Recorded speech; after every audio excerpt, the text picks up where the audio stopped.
1,200,000 so'mga korzinkadan nima olganimizni ko'rsatmoqchiman. Qizimga shunaqa narsalar oldik. Hiperorganikga qimmatroq narsalardan bu 310,000, 309,000 shunaqa. Mana shunaqa chernoslivniy pyure.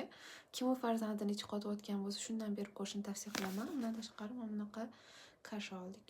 1 kilolik kartoshka, 1 qop piyoz, 1 fleka tuxum, bedana tvorog, 2 ta non, 2 ta sut, sovun, dezodorant, kek, suzma, lavash xamiri, manbar xamir, ravadan glutamat, qora murch, probaga olib ko'rdim, sirniy suppi pripravasi, musor uchun paket, banan, karom, sir, yangi chiqqan sabzilardan, svetnaya kapusta, pomidor, 1 kilo grudinka, bodring, chivitsa,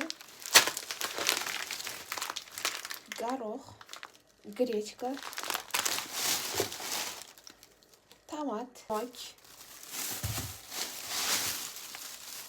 olma, sariq sabzi, qizil sabzi, 1 dona avokado, shakar, poрошок, sif.